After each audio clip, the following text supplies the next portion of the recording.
Welcome back and thank you for staying with us.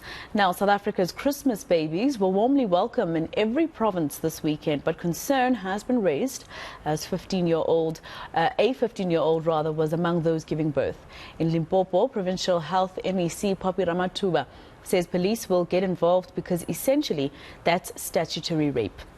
She believes that society and communities should do more to protect and support young women.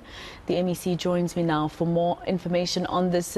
MEC, thank you so much for your time here on eNCA. Just tell me more about this 15-year-old. Have you been able to, since Christmas Day when her child was born, have you been able to get police involved to investigate who the father is and if they are, older than her to a point where this becomes statutory rape? Afternoon to all your viewers out there. What firstly we can indicate is that the mother and the baby are fine, they're doing well. However, we had to intervene and had a discussion with the parents of the girl and also provide a lot of counseling on the girl child, but equally through our social workers. The police case has been successfully opened and we shall await that process. I wouldn't want to comment much on that because let's give the police an opportunity to do their own investigations so that we can be able to be seen as society to be really fighting statutory rape, teenage pregnancy, in the real sense of fighting it, because we've been giving it a lot of lip service, and probably that's why we are not seeing any positive results.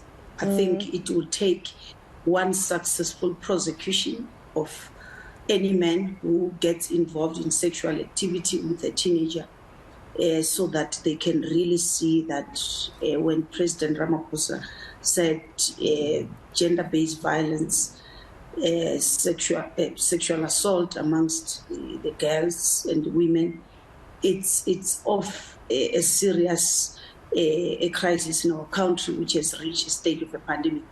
He really means it. So we are waiting for that process to unfold. All right. And MEC, of course, I remember at some point the education department, the basic education department, saying that they would play their part in a sense that they gave teachers the power to be able to call the police when a teenager comes to school pregnant so that the police can investigate. Is this what you essentially want the health department to be able to do, to give the powers to nurses and doctors at hospitals to be able to do the same?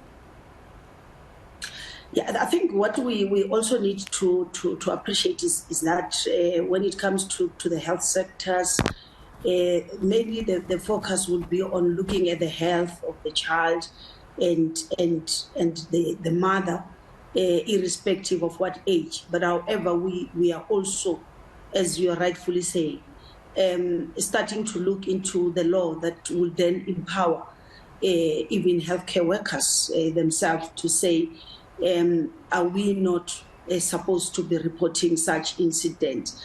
Are we not going to be accused of saying we are using a point of privilege, doctor to patient confidentiality, to could have discovered that there was statutory rape? So we are looking into all those, but in the meantime, we are saying the social workers are empowered to can report such cases. The parents of the girl child are empowered to report such case. Society on its own is empowered. So if we make it our own problem at society and say, whenever we meet a girl child being pregnant who is underage, that is evidence that she has been raped.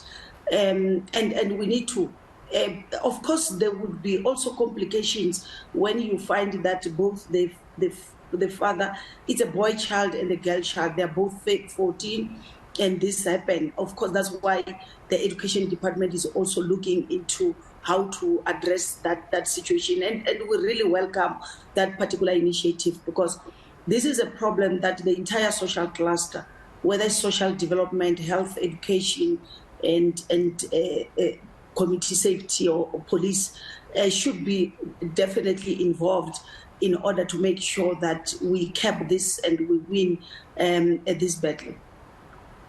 So, Doc, in terms of the fact that, of course, hospitals have to receive these girls so that they don't end up, using the back door, etc., to get to give birth, etc. How are you going to balance making sure that they do still feel safe coming to give birth at the clinics and hospitals, but at the same time, empowering them to know their rights? That if a man who is older than you and you are under the age of 16 or 18, it is called statutory rape. Yeah, I think that is the one of the difficult areas that we are facing, because the girl child who is a victim here, some of the parents, if I need to be honest with South Africans, whom I have engaged and interviewed on this matter, they don't see anything wrong. One of the girl child who was 16, when we were interviewing, she shared with us to say, look, my sister had a child at 14, and the one that I followed also at the same age. And my mother every day was asking that your two sisters are bringing income on a monthly basis, and you are just here to consume and eat without bringing anything. So you can see the difficulty that this victim, who is a girl child, is undergoing, that the mother put pressure to say, go out and make a baby so that you bring a child support grant. Yeah. Hence we're saying education on also the women, the mothers who are failing this girl child, needs to be emphasized and needs to be there. Hence you heard when we say we require the entire society to be involved. We want to see everybody who is a South African to be worried about this, until parents understand that if your child you can allow your child to go to school, she can come back, graduate as a doctor, and bring more income than the grant, the child support grant. And Doc, I'm sorry to interject like that. I imagine, for instance, in some cases you find that social media gives young people all this pressure to live up to a certain dream that they're seeing on social media, and they end up dating older men to be able to reach that materialistic world that they're seeing on social media. But this concern, Dr. Ramathuba, does it also translate to our HIV statistics at the moment? We understand that among young people, it's very rife right now. More and more young people are testing positive. Very true. Because if you look at the Collins Chavan municipality that we are discussing about, you remember that last year the Deputy President hosted the World AIDS Day within that area. Even earlier, the Deputy Minister launched another program there, because when you look at the rate of new infections amongst the teenage girls, amongst the young girls, not necessarily teenagers, amongst the young women, it's very high. So it's linked to the teenage pregnancy. You see, when you talk of teenage pregnancy, obviously you would be talking about HIV and AIDS, because it's obvious and unprotected sex. And when you look at the girl child, how did she fall pregnant? Because when it's the girl and the boy child playing together, chances of you having new HIV infection being very high are limited. But when you have the older man factor involved, the blesser factor, that's when you see the HIV infections being very high at the same time with teenage pregnancy. So within that municipality, I can reassure you, it's a serious challenge. Hence, you would have had with the mayor, we made a commitment to say, this is a municipality that we're going to really adopt and focus on, so that we can win this particular battle. All right. Thank you so much, Dr. Ramathuba. And you're absolutely right. It's everybody's responsibility. I mean, hearing the MEC of Limpopo, Dr. Phophi Ramathuba, describing how a teenage child told her the story of her mother saying to her that she needs to go out there and bring money onto the family's food table. And that's what forced her to go fall pregnant. Shows you that it's actually a societal issue, and not only government can sort it out.